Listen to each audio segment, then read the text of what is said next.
రాత్రి సుమారు 2 గంటల సమయం. అప్పుడు డాక్టర్ వాళ్ళ రూమ్లో పడుకుని ఉంటారు. వాళ్ళ మొబైల్ ఫోన్ మోగింది. వాళ్ళు మొబైల్ తీసి చూసినప్పుడు అన్నోన్ నంబర్ కాలింగ్ అని ఉంటుంది. ఆయన వాళ్ళ ఫోన్ని మ్యూట్లో పెట్టేశారు. కానీ మళ్ళీ ఆ ఫోన్ మోగడం మొదలైంది. ఏదైనా ఎమర్జెన్సీ ఉండొచ్చు అనుకుని మళ్ళీ వాళ్ళ కాల్ అటెండ్ చేశారు. అప్పుడు అటువైపు ఒక చిన్న అమ్మాయి భయపడుతూ మాట్లాడుతూ ఉంటుంది. డాక్టర్ సార్, తొందరగా రండి, అమ్మకి అస్సలు ఒంట్లో బాలేదు. పాపా, నువ్వు ఎక్కడి నుంచి ఫోన్ చేస్తున్నావు? నేను ఎక్కడికి రావాలి? నేను పలక్ మాట్లాడుతున్నాను. హైవే పక్కనే మా ఇల్లు. వెల్కమ్ హోమ్ అని ఒక పేరుంటుంది. సరేనా, నేను వెంటనే బయలుదేరుతాను. ఒకవేళ అడ్రస్లో ఏమైనా ఇబ్బంది పడ్డాననుకో నీకు మళ్ళీ కాల్ చేస్తాను నేను. అలా చెప్పి డాక్టర్ సార్ కాల్ కట్ చేశారు. వాళ్ళకు కావాల్సిన వాళ్ళ వస్తువులన్నీ ఒక బ్రీఫ్ కేసులో పెట్టుకుని వాళ్ళ కారులో హైవే వైపు వెళ్తూ ఉంటారు. వాళ్ళకి చాలా విచిత్రంగా అనిపించింది. ఒక చిన్న అమ్మాయి వాళ్ళకి కాల్ చేసి అడుగుతుంది. డాక్టర్ వాళ్ళ ఇంట్లో నుండి బయలుదేరేటప్పుడు చల్లటి గాలి వీస్తూ ఉంటుంది. కానీ కొంచెం కొంచెంగా ఇప్పుడు మేఘాలు కూడా మారుతూ వస్తుంది. నల్లటి మేఘాలు కమ్ముకుని ఉన్నట్టుండి వాన కూడా మొదలైంది.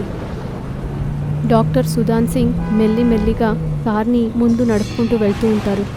ఆ నిశ్శబ్దమైన రోడ్లో చాలా దూరం దాకా మనుషులే కాదు, ఏ జంతువులు కానీ పక్షులు కూడా లేవు. అలా ఉన్న సైలెంట్ అయిన రోడ్లో ఇంకా మేఘాలన్నీ నల్లగా అవుతూ ఉంటాయి. మెల్లిమెల్లిగా ఆ కార్ ముందుకు వెళ్తూనే ఉంటుంది. సుధాన్ సింగ్ దేనికి పెద్దగా భయపడరు. కానీ ఈరోజు ఏమో తెలీదు, అతని కొంచెం భయపడడం మొదలైంది. ఎందుకంటే ఈరోజు అన్నీ భయంకరంగా మారుంటుంది. ఈ మేఘాలు, చుట్టుపక్కల కమ్మి ఉన్న ఈ చీకటి, ఇవన్నీ మనం మళ్ళీ వెనక్కి తిరిగి వెళ్ళిపోదామని చెప్తూ ఉంటుంది. కానీ వాళ్ళ ప్రొఫెషను, వాళ్ళ మనస్సాక్షి దీనికి ఒప్పుకోలేదు. తిరిగి వెళ్ళాలనే ఆలోచన అతను వదిలేశాడు. దాని తర్వాత హైవేలో మెల్లిమెల్లిగా కారులో వెళ్తూ ఉంటారు. దాని తర్వాత కొంచెం దూరం వెళ్ళాక వాళ్ళ కార్ ఉన్నట్టుండి ఆగింది. వాళ్ళు మళ్ళీ కార్ని రీస్టార్ట్ చేయడానికి చూశారు, కానీ వాళ్ళ వల్ల కార్ స్టార్ట్ చేయడం కుదరలేదు. అప్పుడు సుధాన్ సింగ్ ఇలా చెప్పారు. అయ్యో డాక్టర్ సుధాంశు, దీన్నే అంటారు తల ప్రాణం తోక్కొచ్చిందని. ఒక పక్కేమో వెదర్ ఏమో బాగా వర్షం పడేటట్టుంది, మరో పక్కేమో రోడ్లు బాగాలేదు, ఇంకో పక్కేమో కార్ ఆగిపోయింది. ఈ సమయంలో ఎవరు హెల్ప్ చేస్తాడో ఏంటో అసలు. డాక్టర్ వాళ్ళ మొబైల్ తీసుకుని మెకానిక్కి కాల్ చేయాలని చూసినప్పుడు అప్పుడే బ్యాటరీ లేదనే రీజన్ వల్ల వాళ్ళ మొబైల్ ఆఫ్ అయింది. కార్లో ఉన్న ఛార్జర్ తీసి అతను మొబైల్కి ఛార్జ్ వేశారు. అప్పుడు ఉన్నట్టుండి ఏదో ఒక వెలుగొచ్చింది. మొత్తం వైరు కాలిపోయింది. అప్పుడు డాక్టర్ కార్లో కూర్చుని చుట్టుపక్కన ఎవరైనా సహాయానికి వస్తారా అని చూస్తూ ఉంటారు. వాన కూడా ఎక్కువ అవుతూ ఉంటుంది. ఆ చీకటి, అప్పుడప్పుడు ఉరుములు మెరుపులు శబ్దం ఎవరైతే కానీ వాళ్ళనది భయపెడుతుంది. అప్పుడు ఉన్నట్టుండి వీధి చివర ఉన్న ఒక పెద్ద చెట్టు ఒక పెద్ద శబ్దంతో వాళ్ళ కార్ మీద వచ్చి పడింది. కార్ యొక్క ముందు భాగం అద్దం మొత్తంగా డ్యామేజ్ అయింది. డాక్టర్ వేరే దారి లేక కార్ డోర్ తీసి బయటకు వచ్చారు. ఈరోజు దర్దమైన రోజు. అసలు ఎట్లా ఇక్కడి నుంచి తిరిగి ఇంటికి వెళ్తే అదో పిచ్చి పని. సరే, ఎట్లా కొట్ట ముందుకెళ్తా. ముందే ఇల్లులు ఉంటాయి, అక్కడ ఎవరొక్కరిని హెల్ప్ అడిగి ఏదో ఒక విధంగా చేసి సరిచేద్దాం. అలా ఆలోచించి డాక్టర్ బ్రీఫ్ కేస్ తీసుకుని నడుచుకుంటూ వెళ్లారు. కొంచెం దూరం వెళ్ళాక ఎవరో నడుచుకుంటూ వెళ్ళడం చూశాడు. ఆ రూపం పక్కపక్కనే వస్తూ ఉండగా డాక్టర్కి తెలిసింది వాళ్ళ మూలకంగా వీళ్ళకేదో సహాయం దొరుకుతుందని. ఆ మనిషి మొత్తంగా రెయిన్ కోట్ వేసుకుని ఉంటాడు. వాళ్ళకి వీపు గూనిగా ఉంటుంది. వెలుగు కోసం అతను చేతిలో ఒక పెద్ద టార్చ్ పట్టుకుని ఉంటాడు. వీధిలో వెంటనే ఓ మనిషిని చూసినప్పుడు డాక్టర్కి నమ్మకం వచ్చింది. అందువల్ల అతను వేగవేగంగా అతని వైపు వచ్చాడు. ఇదిగో, ఎక్స్క్యూజ్ మీ, మిమ్మల్ని. కానీ వాళ్ళు డాక్టర్ చెప్పేది మొత్తంగా నమ్మకుండా అతన్ని దాటుకుని అతని దారిలో వెళ్తూ ఉంటాడు. అప్పుడు డాక్టర్ అతని భుజం మీద చేయేసి అతన్ని ఆపి అలా చెప్పాడు. ఇదిగోండి బాబా, నేను మీతోనే మాట్లాడుతున్నాను. ఇప్పుడు డాక్టర్ పిలిచింది వాళ్ళకి వినిపించిందేమో. వాళ్ళు మెల్లిగా తిరిగి డాక్టర్ని చూశారు. ఒక నిమిషం ఆ డాక్టర్ రూపాన్ని చూసి భయపడ్డారు. ఎందుకంటే నల్లగా ఉన్న మొహంలో కళ్ళు మాత్రమే తెల్లగా ఉన్నాయి. ఎలాగో ధైర్యం చేసి డాక్టర్ చెప్పాడు. బాబా గారు, ఇక్కడ చుట్టుపక్కల ఏమైనా వెల్కమ్ హోమ్ అని ఏదైనా ఇల్లు ఉందా అని మీకు తెలుసా అండి మిమ్మల్ని? డాక్టర్ అలా చెప్పడం విని వాళ్ళు ఉన్నట్టుండి నిలబడ్డారు. దాని తర్వాత చాలా గమనంగా డాక్టర్ని చూశారు. కానీ బాబా గారు, మీరు నా ప్రశ్నకి ఎలాంటి సమాధానం చెప్పలేదండి. వెల్కమ్ హోమ్ నుండి ఎవరు పిలిచారు? ఎవరో చిన్నపిల్ల ఫోన్ చేసి నేను పిలిచిందా ఏంటి, అవునా? ఆ మనిషి మాట విని ఇప్పుడు డాక్టర్ ఆ మనిషిని గమనించి చూశారు. అవును బాబా గారు, అవును, ఫోన్ చేసిన ఆమె. మర్యాదగా ఇక్కడ నుండి వెళ్ళిపో. ఆ ఇంట్లో ఎలాంటి చిన్నపిల్ల లేదు, ఎలాంటి జ్వరము లేదు. నువ్వు గనక ఆ ఇంట్లోకి వెళ్ళావంటే నీకు చావే మిగులుద్ది. వెళ్ళిపో, మర్యాదగా ఇక్కడ నుండి వెళ్ళిపో. అయ్యో, ఎట్లా బాబా గారు? నాకు ఫోన్ వచ్చింది కదా, తప్పకుండా ఎవరికో ఎమర్జెన్సీ అయి ఉంటుంది, అందుకని ఫోన్ చేశారు. నా పని కేవలం హెచ్చరించడం వరకే, ఇక మిగతా ఆలోచన నీకే వదిలేస్తున్నా. అలా చెప్పి ఆ వయసు అయిన ఆయన అక్కడి నుంచి వెళ్ళిపోయారు. ఒక నిమిషం అటువైపు చూసి సుధాంష్ సింగ్ ఇటువైపు చూసినప్పుడు ఆ తాత అక్కడ కనపడలేదు. ఒక నిమిషం అతనికి ఏమీ నమ్మాలనిపించలేదు. నిజంగానే ఎవరైనా ఇక్కడికి వచ్చారా, వాళ్ళతో మనం మాట్లాడామా అనే సందేహం వచ్చింది అతనికి. అతను మెల్లిమెల్లిగా అక్కడ నుండి ముందుకు వెళ్తూ ఉంటాడు. ఇప్పుడు మెల్లిమెల్లిగా వాన కూడా నిలుస్తుంది. కానీ అక్కడున్న అన్ని చెట్లు గాలికి అల్లాడుతూ ఉంటాయి. నలువైపులా భయంకరమైన చీకటి కమ్ముకుని ఉంటుంది. ఇలాంటి ఓ ప్రశాంతతను ఆ డాక్టర్ అతని జీవితంలో చూడలేదు. ఆ నిశ్శబ్దానికి మధ్యలో అతనికో శబ్దం వినపడింది. ఎవరో చుట్టుపక్కన ఉన్నట్టు అనిపిస్తుంది. వాళ్ళు కూడా చుట్టుపక్కన తిరిగి చూశారు, కానీ అక్కడ ఎవరూ లేరు.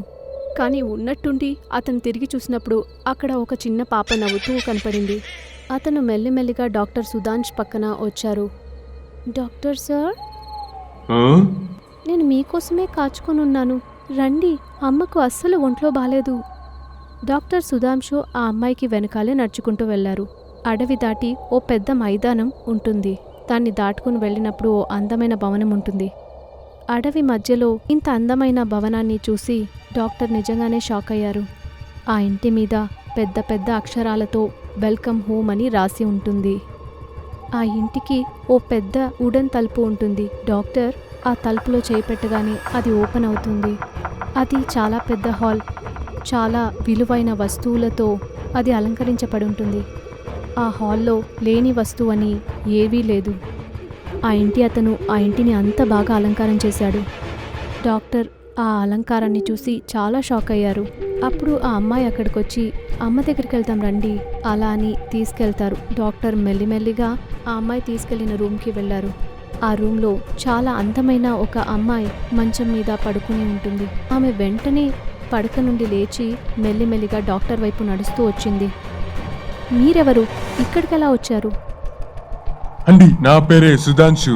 మీ కూతురే మీ కొంట్లో బాలేదని పిలిచింది. నా కూతురు పిలిచిందా? మీకు బుర్ర పనిచేస్తుందా? నేను ఇక్కడ ఒంటరిగానే ఉన్నాను. అరే, ఇంతకు ముందు క్రితమేగా నాకు ఇంట్లో ఉన్నప్పుడు ఫోన్ వచ్చింది. నేను హైవేలో ఇరుక్కున్నప్పుడు కూడా మీ కూతురు నన్ను ఇక్కడ దాకా తీసుకొచ్చింది. దయచేసి నాకు పర్మిషన్ ఇవ్వండి, మీ హెల్త్ని నేను చెక్ చేయాలి. నాకు ఒంట్లో బాలేదు అనేది నిజమే, కానీ మిమ్మల్ని నా కూతురు ఇక్కడికి ఎలా తీసుకొస్తుంది? ఎందుకంటే మా అమ్మాయి ఇక్కడికి రాలేదు, ఎందుకంటే తను చచ్చి 2 ఏళ్ళు అయింది. అలా చూడండి, ఆమె మా అమ్మాయి. ఫోటోలో ఉన్నది అదే అమ్మాయి, డాక్టర్ని బంగ్లా నుండి హైవేకి తీసుకొచ్చిన అమ్మాయి. అప్పుడు డాక్టర్ అటువైపు తిరిగి ఆ ఫోటోని, ఇటువైపు తిరిగి ఆ అమ్మాయి అమ్మను చూశారు. అప్పుడు కొంచెం దూరంలో పలక్ నిలబడి ఉంటాడు. డాక్టర్ని చూసి నవ్వుతూ ఉంటాడు. మెల్లిమెల్లిగా ఆ అమ్మాయి రూపం మారుతూ వస్తుంది. ఒళ్ళంతా నల్లగా మచ్చలతో చూడడానికి చాలా భయంకరంగా ఉండేది ఆ అమ్మాయి రూపం. ఆమె వేసుకున్న ఆ ఫ్రాక్ అన్ని వైపులా చినిగిపోయి ఉంటుంది. ఆమె తలలో నుండి రక్తం వస్తూ ఉంటుంది. దాన్ని చూడగానే ఆ డాక్టర్ గట్టిగా అరిచాడు. అతను అలా గట్టిగా అరవడం చూసి ఆ అమ్మాయి అడిగింది, ఏమైంది, నీకేమైనా ఇబ్బందా? అప్పుడు డాక్టర్కి వెంటనే అక్కడి నుండి వెళ్ళాలనిపించింది. అందువల్ల అతని బ్రీఫ్ కేస్ ఓపెన్ చేసి స్టెథోస్కోప్ తీసి తన చెవిలో పెట్టుకుని ఆ అమ్మాయి గుండె చప్పుడు విన్నారు. కానీ గుండె చప్పుడు అస్సలు వినపడలేదు. అతను ఎంత ప్రయత్నించినా గుండె చప్పుడు అస్సలు వినపడలేదు. అందువల్ల అతని స్టెథోస్కోప్ అతను చెక్ చేశాడు. మళ్ళీ మళ్ళీ వినాలనే ప్రయత్నం చేశారు. నా గుండె చప్పుడు వినపడకుండా చాలా ఏళ్ళయ్యాయి. మీరు దగ్గరికొస్తే ఒకవేళ వినపడుతుందో ఏమో. అలా చెప్తూ మెల్లిమెల్లిగా అతను డాక్టర్ వైపు వస్తూ ఉంటాడు. డాక్టర్ భయపడి వెనక్కి వెనక్కి వెళ్తూ ఉంటాడు. మీరేం చేస్తున్నారు అసలు? తప్పుకోండి, నేను అలాంటోనే కాదు, నేను ఒక డాక్టర్ని, తప్పుకోండి. బయట ఆకాశం ఎలా ఉంది, లోపల ఎంత వేడిగా ఉంది. మనం ఎందుకు ఈ అవకాశాన్ని ఉపయోగించుకోకూడదు? ఇదిగోండి, ఈ మందులు తీసుకోండి, టయానికి వేసుకోండి. మీ ఒంట్లో అట్లా మళ్ళీ బాగాలేదంటే నాకు మళ్ళీ ఫోన్ చేయండి. సరే, ఇప్పుడు నేనైతే బయలుదేరాల్సిందే. ఒకవైపు కాలిపోయిన ఒక అమ్మాయి ఆత్మ, ఇంకోవైపు తప్పుగా నడుచుకునే ఒక అమ్మాయి. డాక్టర్ ఎలాగైనా అక్కడి నుంచి బయటకు వెళ్ళాలనుకున్నారు. కానీ అక్కడ ఒక అందమైన అమ్మాయి ఒక భయంకరమైన దెయ్యం రూపానికి మారి అతని ముందు నిలబడింది. ఆ రూపం ఎంత భయంకరంగా ఉంటుందంటే చూసిన ఎవరికైనా గుండె చప్పుడు ఆగిపోతుంది. ఆ అందమైన భవనం ఇప్పుడు పాత ఇల్లుగా మారిపోయింది. ఇటువైపు ఒక దెయ్యం, అటువైపు ఒక చిన్నపిల్ల ఆత్మ ఉంటుంది. ఇప్పుడు డాక్టర్కి ఏం చేయాలో తెలీదు. అతను చాలా భయపడ్డాడు. చాలా రోజుల తర్వాత చాలా నియత్తైన నిజాయితీ ఉన్న మనిషిని చూస్తున్నా. ఓ, నేను నీకు విడుదల చేస్తాను. ఇదంతా ఏంటి అసలు? మీరెందుకు నన్ను ఫోన్ చేసి ఇక్కడ దాకా పిలిపించారు? చాలా రోజులకు ముందు నేను నా భర్త సిటీలో నుండి చాలా దూరంగా ప్రశాంతంగా బతకాలని ఈ ఇంటిని కట్టాం. మా భర్త మమ్మల్ని వదిలేసి బయట ఊరికెళ్లారు. ఒకరోజు రాత్రి నాకు ఒంట్లో అస్సలు బాలేకపోయింది. అందువల్ల మా అమ్మాయి పలక్ ఒక డాక్టర్కి కాల్ చేసింది. డాక్టర్ నాకు ట్రీట్మెంట్ చేయడం వదిలేసి నేను ఒంటరిగా ఉండడం చూసి నాతో తప్పుగా నడుచుకోవాలనుకున్నాడు. పలక్ దాన్ని ఆపాలని చూసింది. అప్పుడు ఆ డాక్టర్ పలక్ని కోపంతో చాలా వేగంగా తోసేశారు. వాడు ఓ గోడ కొట్టుకుని కింద పడిపోయాడు. అక్కడే అతని ప్రాణాలు పోయాయి. అతను చనిపోవడం చూసి ఆ డాక్టర్ భయపడ్డాడు. ఆ భయంతో అతను నా గొంతు పట్టుకుని మొక్కి మా ఇంటికి వెనుక ఉన్న చోట్లో మా ఇద్దరిని ఒక చోటు పూడ్చేశారు. నా భర్త తిరిగి రాగానే మేమిద్దరం అక్కడ లేదు. అప్పుడు ఆ డాక్టర్ నా భర్త మనసులో విషయం కలిపారు. మేం వాళ్ళిద్దరిని వదిలేసి ఎవరితోనో వెళ్ళిపోయామని. ఈ జ్ఞాపకాల నుండి బయటికి రావడానికి పలక్ వాళ్ళ నాన్న కూడా ఆ ఇల్లు వదిలిపెట్టి వెళ్ళిపోయారు. ఆ రోజు మొదలుపెట్టి ఈ రోజు దాకా మా అమ్మాయి నేను ఇద్దరు డాక్టర్ని పగ తీర్చుకోవాలనుకున్నాం. కానీ ఈరోజు నువ్వు నిరూపించావు ఇంకా మానవత్వం మిగిలుంది అనే విషయం. ఓ, ఇక్కడి నుండి ఇంటికి వచ్చాక ఆ డాక్టర్కి పలక్ ఇంకా వాళ్ళ అమ్మ గురించి గుర్తొస్తూ ఉంటుంది. చాలా కష్టపడి పలక్ వాళ్ళ నాన్న అడ్రస్ తెలుసుకుని వాళ్ళని కలిసే జరిగిందని చెప్పారు. దాని తర్వాత ఇంట్లో ఉన్న తోటలో వాళ్ళ శరీరం దొరికిన తర్వాత చేయాల్సిన కార్యాలన్నీ చేసి వాళ్ళిద్దరి ఆత్మలు గాలిలో కలిసిపోయాయి. ఇప్పుడు కూడా అక్కడున్న వెల్కమ్ హోమ్ ఆ అమ్మ కూతురి జ్ఞాపకాల్ని గుర్తు చేస్తాయి. అలా అయితే మీరు కూడా ఏదో చెడ్డ ఉద్దేశంతో వెల్కమ్ హోమ్ వైపు వెళ్ళరు కదూ? ఒక నిశ్శబ్దమైన రోడ్డు మీద ఒక కార్ దారి తప్పి ఆ రోడ్డు మీదకు వస్తూ ఉంటుంది. మాధవ్కి ఏమీ అర్థం కాలేదు ఆ కార్ని ఎలా కంట్రోల్ చేయాలనేది. వెంటనే బ్రేక్ ఫెయిల్ అయింది. అందువల్లే మాధవ్ ఇంకా అతని భార్య చాలా ఇబ్బంది పడుతూ ఉంటారు. అప్పుడు ఉన్నట్టుండి బండికి ముందు ఒక ఆవిడ ఇంకా ఆమె చేతిలో ఉన్న బిడ్డ అడ్డంగా వచ్చారు. మాధవ్ ఏది చేయడానికి ముందు ఆ బండి వాళ్ళిద్దరినీ ఢీకొడుతుంది. అప్పుడు ఉన్నట్టుండి యాక్సిడెంట్ వల్ల వచ్చిన శబ్దం నుండి అక్కడున్న గబ్బిలాలన్నీ ఎగురుతూ వస్తున్నాయి. అప్పుడు ఉన్నట్టుండి ఒక చోటు కారు ఆగింది. మాధవ్ ఇంకా అతని భార్య ఆవిడకి ఇంకా ఆవిడ బిడ్డకు సహాయం చేయాలని చూశారు. అక్కడ ఎవరూ లేరు. అది మాత్రం కాకుండా యాక్సిడెంట్ అయినట్టు ఆ కార్లో కూడా ఏ గుర్తులు లేవు. మాధవ్ అటు ఇటు చూస్తూ ఉంటాడు, కానీ అక్కడ ఎవరూ లేరు. అప్పుడు ఉన్నట్టుండి ఆ బండి కదులుతుంది. ఆ కారు ఒక పళ్ళంలోకి వెళ్తూ ఉంటుంది. దాంట్లో కూర్చున్న ఆ భార్య అరవడం మొదలుపెట్టింది. మాధవ్ దాన్ని ఆపడానికి చూశాడు, కానీ అది పళ్ళంలోకి పడిపోయింది. లేదు. మాధవ్, ఏమైంది? మీరెందుకు అరుస్తున్నారు? అతని భార్య మోనికా గొంతు విని అతను తిరిగి చూస్తాడు. ఆవిడ అతని బెడ్రూమ్లోనే ఉంటుంది. అంత భయంకరమైన కలకని ఒళ్ళంతా చెమటలు పుడతాయి. అతను చాలా భయపడి ఉంటాడు. మను, ఏమైంది? ఏసీ రన్ అవుతుంది అయినా కానీ నీకు ఇలా చెమటలు పడుతున్నాయి. మీకు ఒంట్లో బాగానే ఉంది కదూ? అలా చెప్పి మోనికా అతని మొహం మీదున్న చెమట తుడిచి అతనికి తాగడానికి నీళ్ళిచ్చాడు. అరే, ఏమైందో నాకు తెలియట్లేదు మల్లిక. ఏదో పీడకల, ఏదో దారి యాక్సిడెంట్లో అయినట్టు వచ్చింది. నేను నీ దగ్గర ఎన్నిసార్లు చెప్పాను ఆ రోజు రాత్రి జరిగింది అసలు మర్చిపోండి అని, కానీ నువ్వు దాన్ని మర్చిపోలేకపోతున్నావు. అదెప్పుడు గుర్తుకొచ్చేటప్పుడే నీకు ఇదో ఇలా జరుగుతుంది. ఎట్లా మర్చిపోనా రాత్రిని? నేను ఇంతకు ముందే నీకు చెప్పాను దీంట్లో నీ తప్పు ఏదీ లేదు అని, కానీ మీరు ఇంకా దాని గురించే ఆలోచిస్తూ ఉంటే తర్వాత నేను మిమ్మల్ని వదిలేసి వెళ్ళిపోతా. మాధవ్ వెంటనే వాళ్ళ చేతులు పట్టుకుని ఆమె పక్కకి మంచం మీద తోస్తుంది. ఏంటి నువ్వు మాట్లాడేది? ఏంటి అసలు? నువ్వు లేకుండా నేను ఎలా ఉంటా? నీకోసమే కదా ఆ రోజు ఇదంతా చేసింది ఇప్పటి వరకు. మాధవ్ మోనికా ఇద్దరు 5 ఏళ్లుగా ఒకే ఆఫీస్లో పనిచేస్తూ ఉంటారు. కానీ మాధవ్ వాళ్ళ పేరెంట్స్ ఈ బంధాన్ని ఒప్పుకోకుండా మాధవ్కి వాళ్లకు నచ్చిన ఒక అమ్మాయిని చూసి పెళ్లి చేశారు. మాధవ్కి దాంట్లో కొంచెం కూడా ఇష్టం లేదు. కట్నం ప్రాబ్లం గురించి వాళ్లతో చెప్పి, కట్నం గురించి వాళ్ళ దగ్గర చెప్పి వాళ్ళని ఒప్పించేశారు. మోనికా ఈ విషయంలో మాధవ్ మీద కోపంగా ఉంటుంది. మాధవ్, నువ్వు గ్రామంలో ఒక గ్రామం పిల్లని కట్టుకునొచ్చావు. నన్ను నువ్వు మర్చిపోయావు కాదు, కానీ నువ్వు ఆలోచించుకు, నేను నిన్ను ఇలాగే వదిలేస్తాను అని. నువ్వు నన్ను ఏమార్చావనుకుని నిన్ను కోర్టు దాకా ఈడ్చుకెళ్తాను. అరే ఏం మాట్లాడుతున్నావు మోనికా? నాకు అసలు అమ్మాయి అంటే ఇష్టం లేదు. ఏదో ఇంట్లో వాళ్ళ ప్రెషర్ వల్ల నేను ఆ అమ్మాయిని పెళ్లి చేసుకోవాల్సి వచ్చింది. నువ్వంటే నాకు ఇష్టం. కాకపోతే ఇప్పుడు నాకు కొంచెం సమయాన్ని ఇవ్వు. నేను ఏదో ఒక విధంగా ఆలోచించి ఆ అమ్మాయిని నా దారిలో నుండి తొలగించుకుంటాను. ఏదైనా ఒక మంచి జరగాలనుకునేటప్పుడు అది లేటుగా అవుతుంది, కానీ చెడ్డ తవ్వాలని అనుకుంటే అది వెంటనే జరిగిపోతుంది. అలాగే మాధవ్ విషయంలో కూడా జరుగుతుంది. అతనికి తొందరలో ఒక అవకాశం దొరికింది. గ్రామంలో వాళ్ళ నాన్నకి ఒంట్లో బాగాలేకపోతుంది. అందువల్ల మీ ఇద్దరిని చూడాలి రండి అని అడిగారు. ఆ రోజు మాధవ్కి చాలా లేటుగానే పని ముగిస్తుంది. ఆ లేట్ నైటే తన భార్యను చూసి చెప్పాడు, అరే మనం ఒక చిన్న పని మీద గ్రామానికి వెళ్తున్నాం, త్వరగా బట్టలు సర్దాన్ని. వాళ్ళ భార్య రితు సరే అని గ్రామానికి బయలుదేరారు. ఇద్దరు కారులో కూర్చుని గ్రామానికి వెళ్లారు. వాళ్ళ వెనకాల కారులో మోనిక కూడా వచ్చింది. ఊరుకు వెళ్తూ ఉండగా ఓ అడవి మార్గాన వెళ్తుంటే ఉన్నట్టుండి మాధవ్ కారు ఆపాడు. తర్వాత కారేదో రిపేర్ అని నాటకమాడి ఆ కారు నుండి దిగారు. అప్పుడు మోనిక తన కారులో స్పీడ్గా వచ్చి మాధవ్ కార్ని గట్టిగా గుద్దేసింది. దాంట్లో ఆ కార్ గొయ్యిలో పడిపోయింది. మరుసటి రోజు పోలీసులకు రితు శరీరం ఆ గొయ్యిలో కనపడింది. మాధవ్, మోనిక ఇద్దరూ చాలా సంతోషంగా ఉంటారు. తర్వాత మాధవ్కి, మోనికాకి ఇంట్లో వాళ్ళందరూ పెళ్లి చేశారు. అయినా కానీ ఆ రోజు నుండి ఇలాంటి కలలన్నీ మాధవ్కి వస్తూ ఉంటాయి.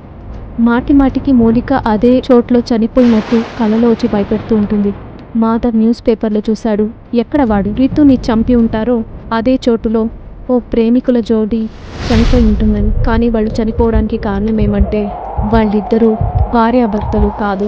ఆమె భర్త ఆమెని మోసం చేసి ఇంకో అమ్మాయితో తిరుగుతూ ఉంటాడు. అది విని మాధవ్ షాక్ అవుతాడు. దాని తర్వాత 2-3 ఇన్సిడెంట్స్ అదే చోట్లో ఇలాంటిది జరిగి ఉంటుంది.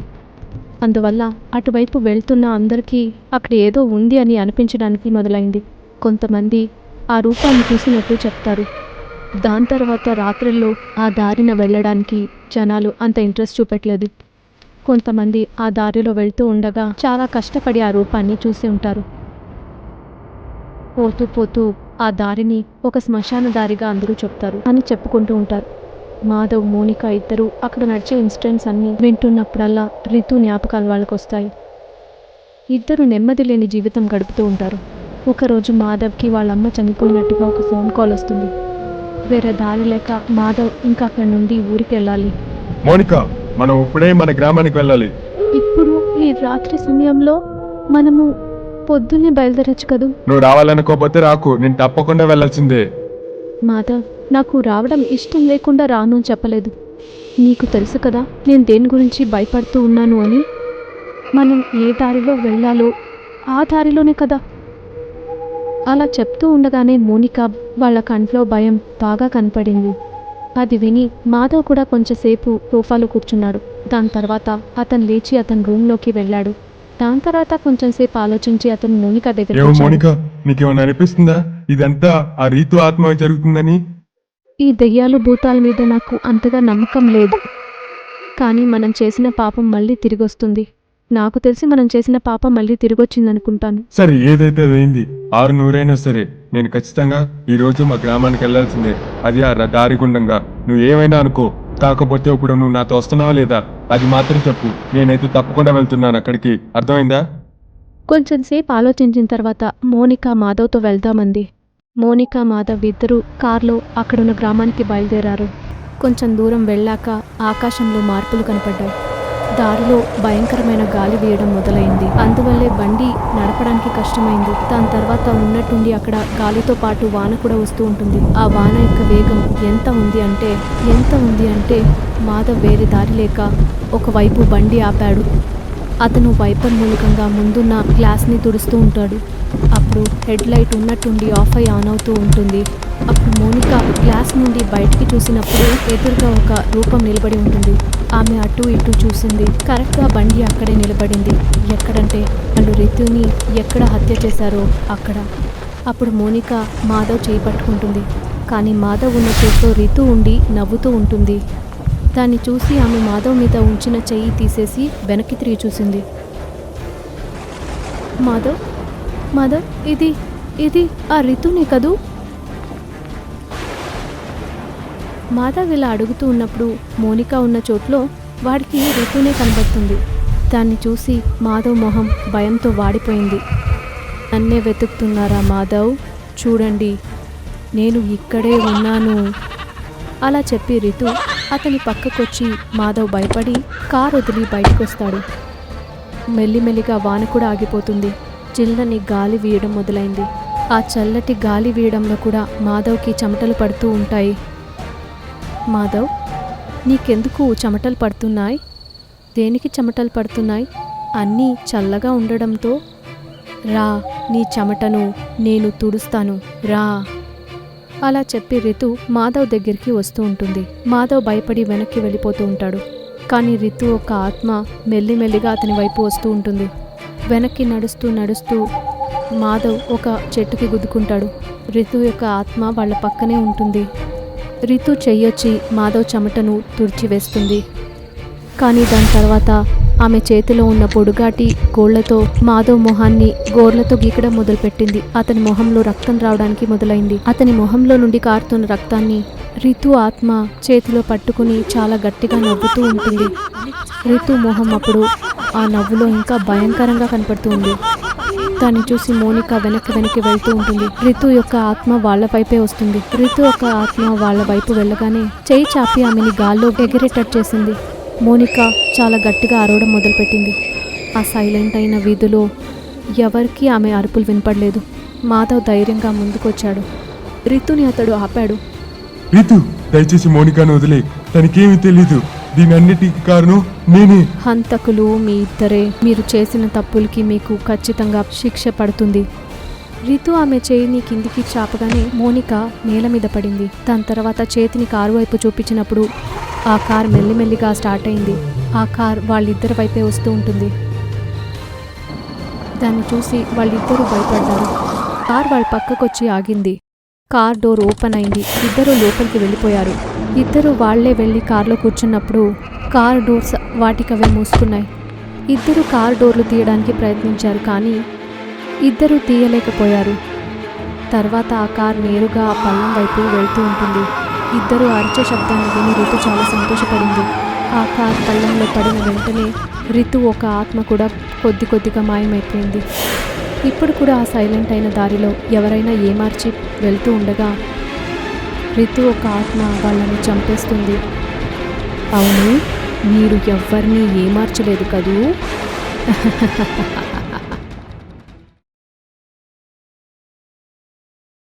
నేను ముంబై నగరానికి నా చదువు పూర్తి చేసుకోవడానికి వెళ్ళాను. అక్కడ పేయింగ్ గెస్ట్గా నాతో పాటు శోభ అనే ఒక అమ్మాయి ఉండేది. కొన్ని రోజుల దాకా మాలో ఏదీ సరిపడి రాలేదు. కానీ మెల్లిమెల్లిగా మేమిద్దరూ మంచి ఫ్రెండ్స్ అయిపోయాం. మా ఫ్రెండ్షిప్ ఎంత బాగా ఉండేదంటే మేమిద్దరం ఒకరి గురించి ఒకరు అస్సలు ఆలోచించేవాళ్లమే కాదు. సెకండ్ ఇయర్ ఎగ్జామ్ అయిపోగానే మాకు 1 వారం రోజులు సెలవిచ్చారు. ఆ సెలవుల్లో అమ్మా నాన్నలు నన్ను గ్రామానికి తీసుకురమ్మని చెప్పారు.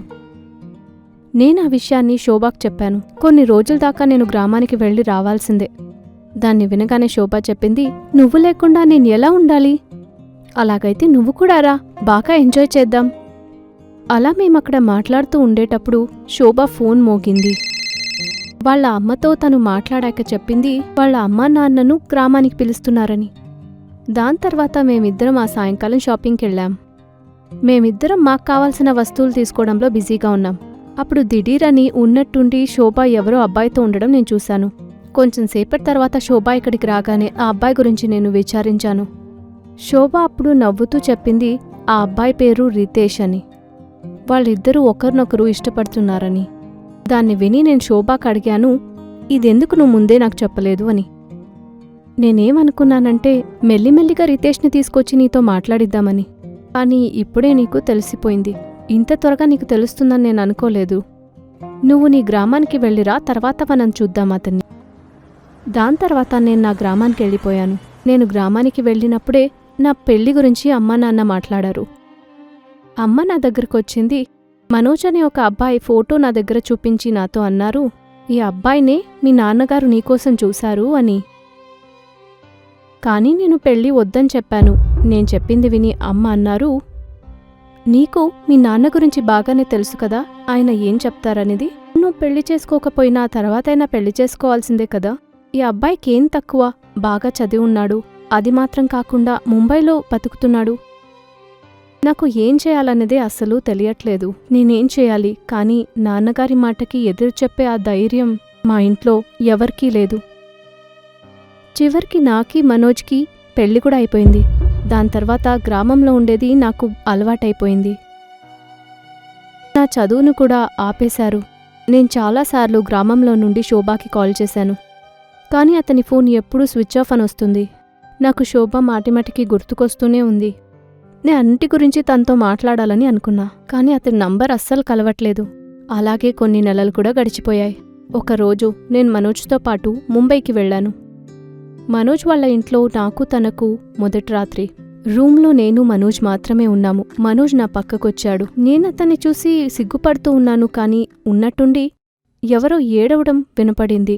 నేను భయపడి అలాగే బెడ్ మీద కూర్చునుండిపోయాను. నేను మనోజ్ని అడిగాను, మీకు ఎవరో ఏడవడం వినపడట్లేదా అని. మనోజ్ దానికి ఏ జవాబు ఇవ్వలేదు. అతను నవ్వుతూ ఉంటాడు. నాకు ఏమీ అర్థం కాలేదు. మరుసటి రోజు మనోజ్ ఆఫీస్కి వెళ్ళిపోయారు. నేను ఇంటిని శుభ్రపరుస్తూ ఉన్నాను. అప్పుడు మంచం కింద నేను ఊడుస్తూ ఉన్నప్పుడు నాకు అక్కడ ఒక జుమ్కీ దొరికింది. ఆ జుమ్కీని నేను తీసుకుని చూశాను. నాకు ఆ జుమ్కీ ఇంతకుముందే తెలిసినట్టు అనిపించింది. నాకు ఇంట్లో పనులు చాలా ఎక్కువగా ఉంది. తర్వాత నేను ఆ జుమ్కీని టేబుల్ మీద పెట్టేశా. ఇంటి పని మొదలుపెట్టా. నేను మధ్యాహ్నంలో వంట చేస్తూ ఉన్నప్పుడు నాకు ఉన్నట్టుండి ఏదో అనిపించింది. ఏదో ఒక రూపం నా వెనకాల నిలబడిందని. వెంటనే నేను భయపడి వెనక్కి తిరిగి చూశాను, కానీ అక్కడ ఏమీ లేదు. కొంతసేపటి తర్వాత నేను స్నానం చేసొచ్చా. అప్పుడు నేను బీరువా తీసి చూసినప్పుడు బీరువాలో ఒక రూపం ఉంటుంది. నేను రూమ్లో నుండి అరుస్తూ బయటికి వెళ్ళాను. సాయంకాలం మనోజ్ ఇంటికి రాగానే అతనితో అన్నీ చెప్పాను. అది విని మనోజ్ నవ్వాడు. నాకేమీ అర్థం కాలేదు. దాని తర్వాత నేను మాట మారుద్దామని చెప్పి మనోజ్ దగ్గర నా ఫ్రెండ్ అయిన శోభ ఫోటో చూపెట్టి మాట్లాడడం మొదలుపెట్టాను. మాట్లాడడం ఆరంభించగానే తనకు నిద్రొచ్చింది. వాళ్ళు నిద్రకు జారుకున్నారు. నాకు నిద్ర రాలేదు. నేను కళ్ళు మూసుకునే ఉన్నాను. అప్పుడు ఉన్నట్టుండి నాకు అనిపించింది ఎవరో నా మీద పడుకున్నారని. నేను కళ్ళు తెరిచి చూసినప్పుడు అక్కడ ఎవరూ లేరు. దాని తర్వాత మరుసటి రోజు మనోజ్ మళ్ళీ ఆఫీస్కి వెళ్ళిపోయారు. నేను ఒకటే కూర్చున్నాను. అప్పుడు శోభ నాకు గుర్తుకొచ్చింది. ఒకవేళ శోభ కానీ ఉంటే తనతో జరిగిందన్నీ చెప్పచ్చు అని. అప్పుడు ఎవరో నా పేరు పెట్టి పిలిచారు. నాకు ముక్తి కావాలి, ఈ పాపపు శరీరం నుండి నాకు ముక్తి కావాలి. అది వినగానే నేను చాలా భయపడిపోయాను. నేను నా రూమ్ నుండి బయటికి వెళ్ళినప్పుడు అన్ని తలుపులు దానికవే మూసుకున్నాయి. నేనేం చేయలేకపోయాను. ఆ సమయంలో ఒక రూపం నా ముందుకొచ్చి నిలబడింది. వాణి, భయపడొద్దు, నిన్ను నేనేమీ చెయ్యను. దాన్ని విని నేను ఆశ్చర్యపడ్డాను. ఎవరు నువ్వు? నా పేరు నీకెలా తెలుసు? అది విని ఆ రూపం నా పక్కకొచ్చింది. ఆ రూపాన్ని చూసి నేను చాలా షాక్ అయ్యాను. నేను అడిగాను, శోభ, ఇదెలా సాధ్యం? నువ్వు నువ్వు నువ్వు ఆకారపులా ఎలా? అది విని శోభ ఒక ఆకారం ఏడుస్తుంది. కొంచెం సేపటి తర్వాత అదేం చెప్పిందంటే, ఒకరోజు నా బాయ్ ఫ్రెండ్ దగ్గర నుండి నాకు ఫోన్ వచ్చింది. అతను నన్ను చూడాలని చెప్పాడు. నువ్వు ఊరికెళ్ళిన తర్వాత నేను నిన్ను చూడ్డానికి వెళ్ళాను. అప్పటికే చీకటైపోయింది. నేను బండిని వేగంగా నడుపుతున్నాను. అప్పుడు ఒక అమ్మాయి నా బండికి ఎదురుగా వచ్చి నిలబడింది. నేను బండి దిగి వచ్చాను. అప్పుడు ఆ అమ్మాయి నన్ను చూసి చెప్పింది, నీ వల్ల నా ప్రేమను వదిలి నేను చాలా దూరం వెళ్ళిపోయాను అని చెప్పింది. నువ్వు చేసిన తప్పు వల్లే నాకు ఈరోజు ఇన్ని కష్టాలు. నేను నీకు శపిస్తున్నాను. నువ్వు ఒక శపించబడిన ఆత్మగా తిరుగుతూ ఉండాలని. నీ ప్రేమ కూడా నిన్ను వదిలిపెట్టి దూరంగా వెళ్తుంది. అలా చెప్పి ఆమె ప్రాణాలు వదులుతుంది. దాని తర్వాత నేను రితేష్ని చూడ్డానికి అతని రూమ్ దగ్గరికి వెళ్ళాను. అతనితో జరిగినవన్నీ చెప్పాను. నేను చెప్పింది విని అతను నవ్వుతూ చెప్పాడు, సరిగ్గా అయింది. ఆ అమ్మాయి నీకు సరైన శాపమే వదిలింది. నీ ప్రేమ ఎల్లప్పుడూ అసంపూర్ణంగానే ఉంటుంది. నువ్వు ఏం చెప్తున్నావు? నీలాంటి అమ్మాయిల్ని నేను అసలు పెళ్లి చేసుకోను. ఎవరికేం తెలుసు, నువ్వు పెళ్లికి ముందలే ఇన్ని సంప్రదాయాల్ని నువ్వు పాటించలేదు. ఏమో ఎంతమందితో పడుకున్నావు పెళ్ళవక ముందలే. అది వినగానే నాకు కోపం వచ్చింది. నేను అతన్ని తిట్టాను. నేనందరితో చెప్తాను నువ్వు నాతో ఎలా ఉన్నావో అని. అది విని అతను నన్ను అక్కడే చంపి పడేశాడు. ఇదో ఇక్కడే నన్ను పూడ్చేశాడు. ఆ అమ్మాయి శాపం వల్ల ఇదో ఈ రూపంలా నేను తిరుగుతున్నాను. అదంతా విని నేను చాలా షాక్ అయ్యాను. నేను తన దగ్గర అడిగాను రితేష్ ఎక్కడున్నాడని. నిన్నిలా చేసి వాళ్ళెలా నెమ్మదిగా ఉండగలుగుతారు చెప్పు, నేను నీకు దండనేస్తాను. నన్ను చంపింది ఇంకెవరో కాదు, అది నీ భర్తే. లేదు, అలా జరగదు. దాని తర్వాత శోభ తను మనోజ్ కలిసి తీసుకున్న ఫోటో చూపెట్టింది. వాడి గురించి చెప్పింది. అతను అమ్మాయిల్ని ఎలా మోసం చేసి పెళ్లి చేసుకుంటాడని, దాని తర్వాత వాళ్ళకి అవకాశం దొరకగానే వాళ్ళని చంపేస్తారని. దాన్ని విని నేను నిజంగానే చాలా షాక్ అయ్యాను. అప్పుడే మనోజ్ ఇంటికొచ్చాడు. అప్పుడే శోభ మనోజ్ ఉన్న ఫోటోని నేను చూపెట్టాను. వెంటనే అతను నా గొంతు పట్టుకుని నొక్కడం మొదలుపెట్టాడు. అతను చెప్పాడు, ఆఖరికి నేనెవరనేది తెలిసిపోయిందా అని. అప్పుడు నువ్వు కూడా అందరిలాగే చేస్తావని. శోభ యొక్క ఆత్మ అక్కడికొచ్చింది. కోపంగా మనోజ్ని దూరంగా విసిరికొట్టింది. అప్పుడు మనోజ్ చెప్పాడు, నేను నిన్ను చంపను, ఎందుకంటే నువ్వు శపించబడ్డ నీడవి. అలా చెప్పి మనోజ్ నా దగ్గరకొచ్చి మళ్ళీ నా గొంతు నొక్కడం మొదలుపెట్టాడు. అప్పుడు ఇంకో ఆత్మ అక్కడికొచ్చింది. అప్పుడు అది గట్టిగా అరుస్తూ ఇలా చెప్పింది, వదులు దాన్ని. దాన్ని చూసి శోభ ఆత్మ కూడా, నేను కూడా ఆశ్చర్యపడ్డాను. దాన్ని చూసి శోభ ఆత్మ చెప్పింది, నువ్వే కదా నాకు శాపం ఇచ్చింది, నీ వల్లేగా ఇదో నేను ఈ శాపం ఆత్మతో తిరుగుతున్నాను. నువ్విప్పుడు ఇక్కడ ఏం చేస్తున్నావు? అప్పుడు ఆ రూపం చెప్పింది, దాని పేరు నీత. ఆ రోజు నేను ఆ ప్రేమికుణ్ణి చూడ్డానికి వెళ్ళాను అని. అది ఇంకెవరో కాదు, మనోజ్. ఆ రోజు రాత్రి అతను ఆమెను చంపడానికి చూశాడు. కానీ అంతకుముందే శోభ వల్ల కార్ యాక్సిడెంట్ అయింది. అలా చెప్పి ఆ ఆత్మ దాని పొడువాటి గోర్లతో మనోజ్ శరీరాన్ని గాయం చేసి చంపింది. శోభ శాపం నుండి దానికి విముక్తి కలిగింది. మనోజ్ చనిపోగానే నీత ఆత్మకు ముక్తి దొరికింది. అది నిరంతరంగా ఈ ప్రపంచాన్ని వదిలిపెట్టి వెళ్ళిపోయింది. కొన్ని రోజుల తర్వాత తెలిసింది నేను మనోజ్ బిడ్డకు తల్లినవుతున్నానని. అదంతా జరిగి ఇప్పటికీ 5 ఏళ్లయింది. నా కూతురు నైనా ఎప్పుడంతా వాళ్ళ నాన్న గురించి అడుగుతుందో అప్పుడు జరిగిన అన్ని సంఘటనలు నాకు ఆ రోజు గుర్తుకొస్తాయి.